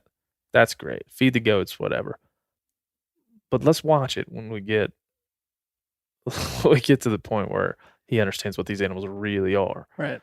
Because, and that's a good, I feel like it's a good segue or a good way to mash together what wild animals are and what those that are living in captivity are. Those animals are more accessible to us. We've taken away their wildness. That doesn't necessarily make those animals happier or healthier. Right. It makes them sick.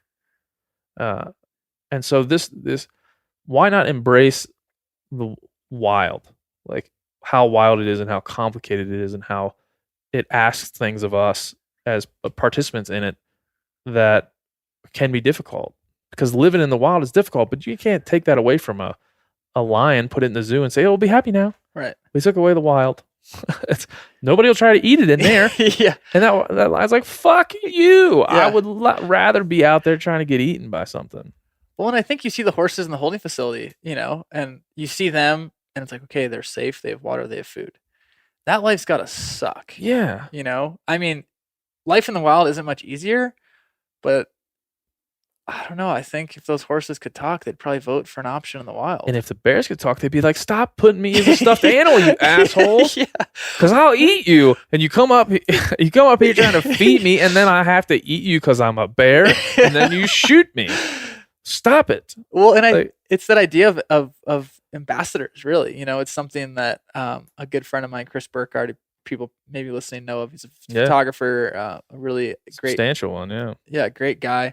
He and I were having a conversation about Yosemite, and it's like, okay, how do we talk about Yosemite? Is it wild? Is it wilderness? The valley, because I know the upcountry is different. But we came up with this idea that it's kind of like this sacrificial lamb, that it's this ambassador for wild places, that while the average visitor like myself maybe will complain about the traffic and the people and the cement paths and this and that and the other, the beautiful thing about a place like Yosemite is that every day thousands of people go to Yosemite and have an epic outdoor experience. They go back to their communities across the globe with a new benchmark for epic nature, and they, in some way, to some degree, I would imagine, have some sort of deeper connection with the natural world.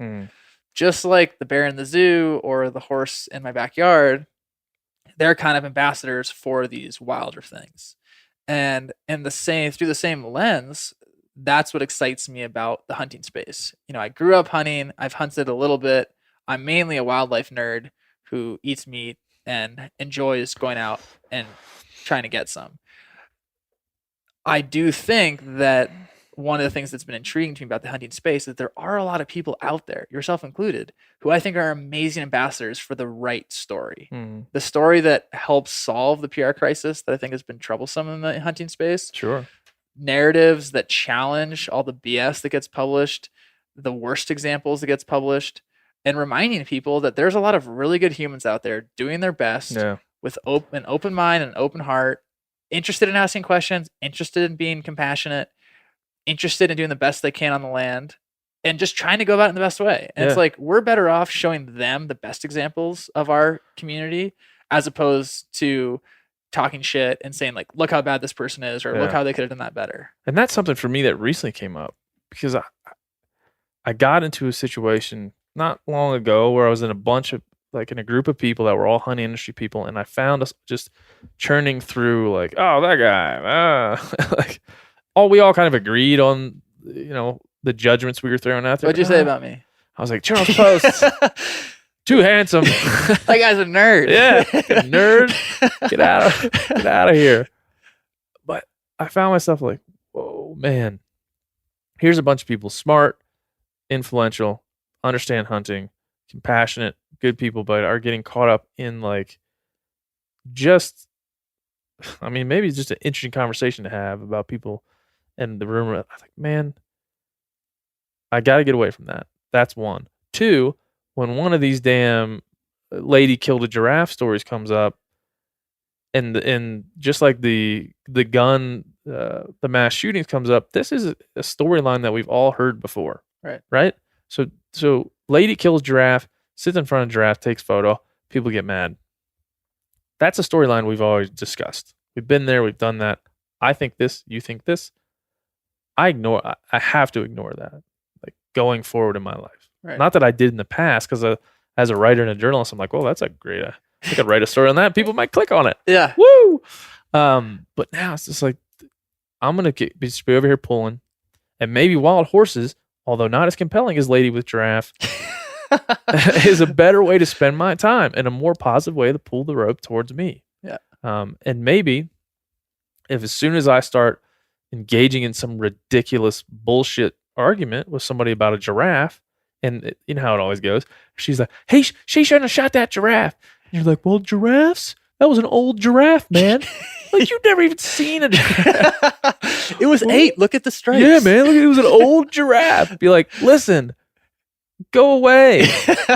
I'm over here learning and experiencing and doing the things that are important. You're over there looking at a giraffe somebody shot in Africa and get mad. Like, no. And even if you win that argument or I win that argument or whatever happens, none of us have ever done anything to pull the rope to the right side. And this is just a tug of war taking on. That's just taking our time. I fed a giraffe once. They have purple tongues. They do? Yeah. I've seen one. In fact, I was in Africa. I saw one, and I was. So you're an expert. Tell us about Africa. No, I was with my mom. Oh, okay. And she cried when she saw it. She was so wow. struck by it. And I thought, well, let's. And then we decided, they were like, well, we were hunting. Giraffes? Not giraffes. And the guy goes, well, you can shoot a giraffe if you want. I'm like, well, I'm aware of that. You're like, well, my mom's crying about how impactful this you moment see my is. mom, asshole? She's crying. It's my mom. I don't shoot things that make my pictures. mom. Yeah, I don't shoot things that make my mom cry. Okay, buddy. But that's like, well, it's $17.50. That's how much it costs to kill that. Yeah, and his name's George. Yeah, he sleeps over there. But he's old. Don't worry. So if you take a picture with him, he'll still be. He's a dick. Yeah. All the other giraffes. Oh, he headbutting all the giraffes, eating all the tops of the trees. But those things are just. I think maybe with wildlife, if you tell yourself, I want to understand the entirety of this thing, or at least when I get down to a certain species or a certain problem, right? Just like wild horses, let me understand the entirety of this thing from the perspective of compassion, as you said, perspective of leaning on the biologists, leaning on the ecologists, leaning on the people that are doing it, trusting their opinions, and letting them do their work. All those things come together to be the best thing for the animal. Saving all of them is never the best thing that I've found. Right. Killing all of them is never the best thing I've found. But there's some weird middle ground that we should strive to live in. Totally. That would be helpful. Yeah, and one thing that I think kind of, I guess, changed the way I thought about some of these wildlife issues was spending time in South Texas. Yeah. So Ben and I went down there 2 years ago. And we were staying on a ranch, kind of near Falfurrias. If you've been there, yeah, not been there, but I know. So there's a lot of fracking out there, a lot of shale country, and we're staying with friends of friends. Wonderful family. If they're listening, thank you for having us. And I was talking to the mom, and it's this huge spread, mesquite, kind of this new country for me. I'd never been out there before, so I'm pretty intrigued. Tons of pigs, tons of deer. The family loves to hunt. They also had a lot of fracking going on. And I talked to the mom one day, being somebody who I think a lot of people would have been as kind of like a hippie to start with, UC Berkeley 10 years, California, surfer, whatever. Call me what you will. I'm totally intrigued by that middle ground.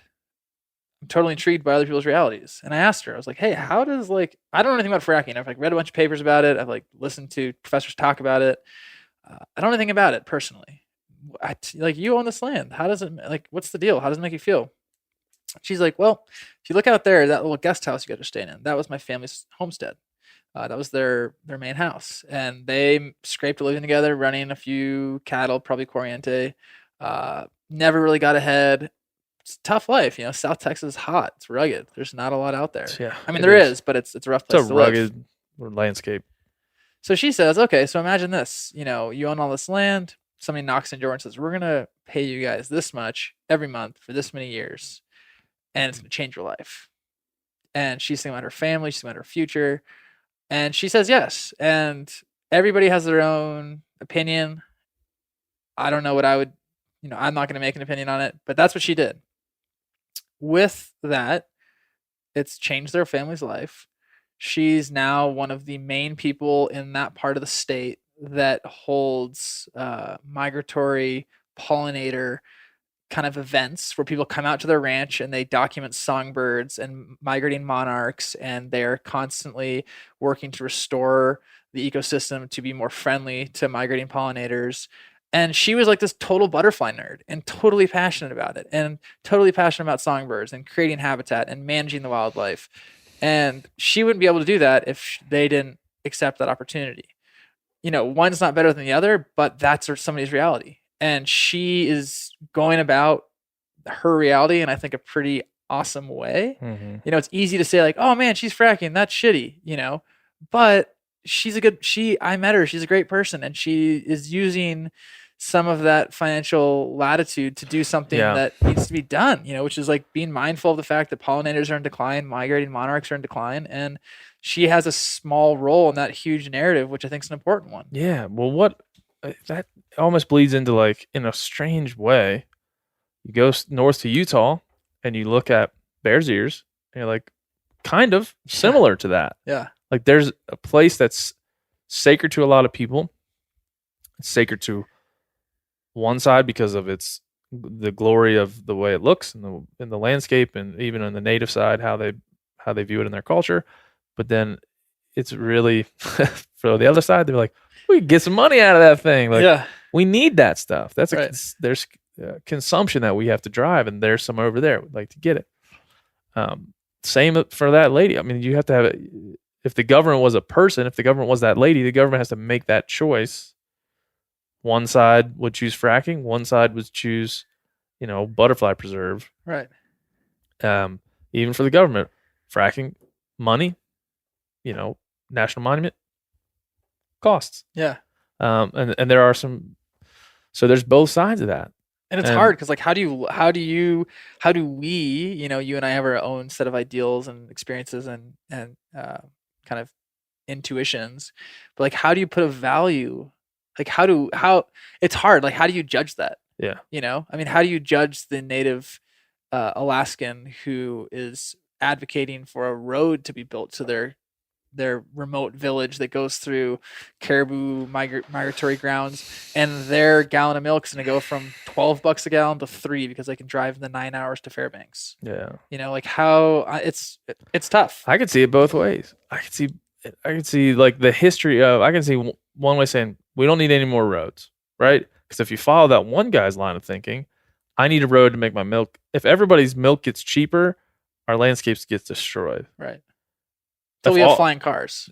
See, flying car guy, call in. I know there's no call-in way, but write me a letter. Like, flying car guy, I need you. But if you think of flying cars, there would be no roads, or would there be like floating cones then? Probably floating cones, but then they'd probably like run out of batteries and they'd crash in the water and then pollute the water. Right, the floating cones would probably have to run on some sort of biodiesel shit. Yeah, soy or something. That's probably why. Anyway, if we said, "Hey, guy, you need cheaper milk. We're gonna do that for you. That's your choice. We're gonna make that." If every guy that needs cheaper milk gets a road, then our environment fucking loses. Right. But if every road doesn't get built, then the people that rely on that environment lose. Right. So, shitty situation. Well, so it makes me think about E.O. Wilson's half-Earth hypothesis. E.O. Wilson's probably the most famous, in my nerdy opinion, extant living conservation biologist. He's at Harvard, professor emeritus, just total legend. One of his theories is that in order for humanity to exist long term, we need to set aside half of the planet for wildlife and ecosystems. He thinks there's hope. With that mindset, I think it's a pretty awesome idea.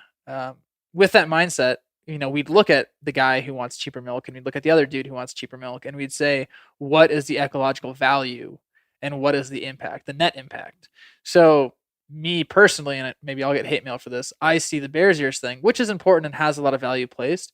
But if we took all that inertia that was being put into saving a monument that has mining operation and grazing operations and recreation and cars and roads and a lot of impact, if we took all that inertia and applied it towards ANWR, the Arctic National Wildlife Refuge, or to the National Oil and Gas Reserve, which is next to ANWR, which is the largest piece of public land in America. It's the most remote. There is a place in that reserve that is more remote than certainly Yellowstone, but it's the most remote place in America. We should put all of that energy into saving that place, because the ecological system there is pretty pristine, and there's a lot to save. So it's easy, I think, for folks to get drawn into these clickbait wolves. Yeah, horses, save it all. you Save know. it all. Fuck it all. Yeah, but we just need to be. I think the move is to be thoughtful and to say like, hey, look, if we're going to save something, we can't begin to compare Bears Ears to Anwar. Totally different things. What's our goal? If our goal is saving ecosystems, we got to save Anwar. If our goal is to honor and preserve Native American culture, already fucked that up. But that's obviously something that's a little bit more, and maybe I'm naive to say that, but it seems like that's a big part of the Bears Ears. Yes, for sure. topic. It is. Yeah. It's hard to draw the comparison, but way high level. The fracking lady in Texas is making at some level the same decision right. that our country, our government is making on that landscape. Do we take the stuff out we want and possibly harm this place and profit from it as a society, or do we leave it? That's an interesting one. And so for half Earth, do we get to go to the other half and hunt? No, we do VR, virtual reality, Google, with the little goggles. I don't like that. I don't know. I think I'll talk to EO about that. I think that I don't know, remains to be seen. But I think the idea of sustainable hunting, sustainable ecotourism. I mean, it's just like you see these people with photos of the whale sharks. Mm-hmm. There are examples of ecotourism opportunities to see whale sharks that I think have a pretty low impact. And there's a lot of opportunities like in the Philippines where they're just dumping dried shrimp in the water and there's 80 boats and the whale sharks are not kind of stoked. So there's good and there's bad examples. And I think just back to hunting, like there are more white-tailed deer in America today than there ever have been. To kill a white-tailed deer is if that's something that's available to you and you have the means to do it and you're interested and you eat meat, you cannot argue the net impact of that harvest and what you would gain from just a caloric standpoint is far better than definitely getting meat from the market. And in some cases, buying apples. Like if you don't live in California in the fall, you're getting apples from Washington, shipped from California, Chile if it's the winter. I mean, think about that. You're getting an apple that's grown probably with pesticides on an ecosystem far away, put on a plane, flown to you. In some cases wrapped in plastic. I mean, and it's all about, I think, looking at what's available. Like I felt so honored and lucky to be able to harvest that elk because not only do I have well over 100 pounds of meat, but there's all the benefits of realizing that like I shot that less than an hour from my house. Yeah. It was butchered by my fiance's uncle. That animal lived an amazing life on public land. It died quickly and it's kept me fed, my friends fed. And it's been this amazing reminder of like how that little unit, which is not a national park, not a state park, not a national monument. Frankly, it looks like nothing from the trail, is my favorite piece of public land in America. Yeah. And if that place was going to be destroyed or impacted, or if there was some threat, I and probably a bunch of other people would be out there. Go nuts. Well, and hunting, I think, is like, to me, the outside world. If the outside world was a swimming pool, if you go climb, it's like, sitting up to your waist. You're in it. Yeah. But you're not really in it. You're not really doing, like, you're in it. Hunting's like diving in. Right. Like now you're in it. Now you're part of the give and take. Now you're part of all that stuff. And then you dive in, you're like, damn, I want to swim deeper. Shit, I got to swim even more deeper. Now I don't even need to breathe anymore. This is just the way I am. And that's why it's so different for people. If you've never dipped your toe in that pool, diving in seems like a long ways away from just like, oh, that's nice. And that's why you said, like, as ambassadors for the outdoors, a place like Yellowstone are important for people to be like, whoa, that's cool. Right. That's an elk.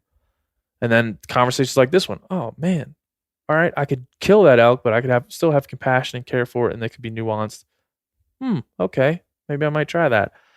And then that person goes and tries, and they teach that method to their kids. I mean, maybe the modern sport hunter just had it wrong from the beginning.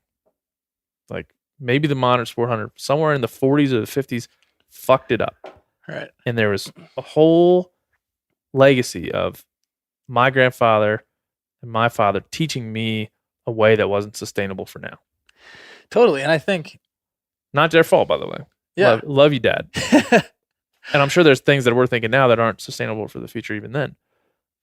But like somewhere along the way, we made that pool seem like it was not, it wasn't very swimmable. We made it seem to the regular person who's never been in it. I don't know where that happened.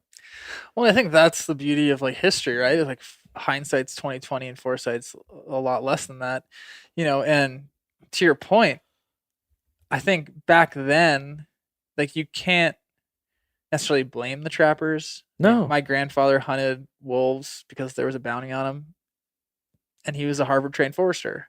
He loved the woods as much as anybody. I don't think he would have thought in 50 years you would have an environmental situation like we have today. There's also, I think, a point worth making, which is that the currency that the hunting community or the outdoor community or the wildlife advocacy community, the outstanding currency, I think, could be improved. Mm-hmm. Whether it's the outdoor space to offer praise around athletic feat is worthy, but I think there's a lot of room for stewardship as well. The hunting space, the adventure, the hunt is what draws a lot of people into that world that gets them to dive in. Oftentimes, the hunt is given a back seat to the trophy shot. The trophy shots can be done across the spectrum of could have done better and pretty mindful. I think, and what excites me about working, being an editor at Modern Huntsman, being a conservation advisor at Sitka, is that there is an opportunity to place value on a new model of currency. Yeah. To say that we, as people in the industry, as people in your community, as your neighbors, as people who are interested and care about the things you're interested and care about, we value this type of narrative. We value this type of curiosity, this type of hunt, this approach to storytelling. And I think through that, our kids and our grandkids might be able to look back and say, like, that was pretty cool. Yeah. They like pushed the needle in the cool direction because we have so much knowledge and so many resources that our grandparents just didn't have. Yeah, shit, yeah. I mean, the internet, for one. Al Gore invented it. Yeah, thanks, Al. Yeah, and I wouldn't never be as foolish to think like we're somehow better than them. It's not the case. The case is the way the world and society has shifted. Maybe the place we started wasn't the right place for the shift that happened. Doesn't mean anything along that way was done, with ill intent or whatever like that. But I do think that's a huge part of this conversation, and points well made. And I think we've gone an hour and 46 minutes. Somewhere my child is in Bozeman crying. Eating its third cone of ice cream. That's right. He was getting pizza, I think. Oh, was he? Yeah. But anyway, check out all of Sitka's conservation projects. Yep. There's a lot of stuff we're working on. Read Modern Huntsman. Watch for these films that are coming out on wild horses and also on sheep in Texas. Yeah. Thanks to you, helped us out with that. Yeah, I did. The Yeti sponsored that. Yeah. All kinds of stuff. Yeah. And you can learn more about my nerdy escapades. Trails post, Trails_post on Instagram. It's not. For a nerd, you're pretty cool. You know what I'm saying? Oh, thanks. You're no problem. Celebrate it. It's funny because I took Rachel. I have a film, Sky Migrations. It's on the Banff World Tour and Wild and Scenic, a few others, and it played at Berkeley. And I was like, oh, I get to take her to my stomping grounds. She's from Montana. She'll love it. And I walked her to the libraries where I used to study because those are my favorite places. Like, oh, that was my desk. Anyway, don't make fun of me if you guys are listening to this. And she was like, well, thanks for the tours of the library. Yeah. Let's get out of here. Where are you going to take me next? The other Salad library. bar? Oh, great. Cool, man. But yeah, well, thank you. Yeah, thanks for having me. That was awesome a lot of fun. Again. Stoked for neighbors. Oh, we are. Cups and string or walkie-talkies. Hey, breaking news. I'm moving to Bozeman. It's awesome. Don't move here. Don't move here. Nobody else. Okay, bye. See ya. That's it. That is all. Episode number 20 in the books. So thank you to Rachel and Charles for having me out to their place in Bozeman, Montana, and to Charles especially for the great conversation. Hopefully you will continue to follow Charles. Look him up on Instagram. Look up all his media projects and film projects. All those are worthy of your time. And if you're a hunter, he's got a perspective you need to know. And he can be a true conservation ambassador and a true ambassador for science-based conservation as well. Until next time, for episode number 21, where we'll be joined by Sam Soholt and Jason Matzinger, go to the huntingcollective.com. There's articles there, there's podcasts there, all kind of stuff there that you can go take a look at.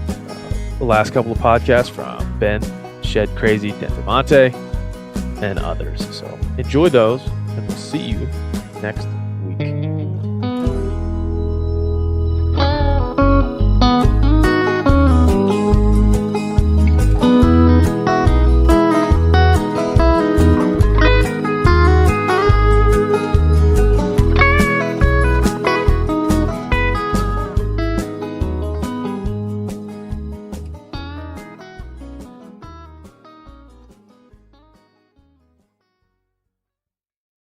You ever get that feeling the walls closing in, the concrete jungle suffocating you?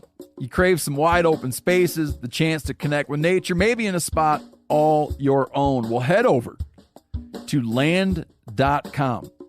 They've got ranches, forests, mountains, streams, you name it. Search by acreage. You can search by location.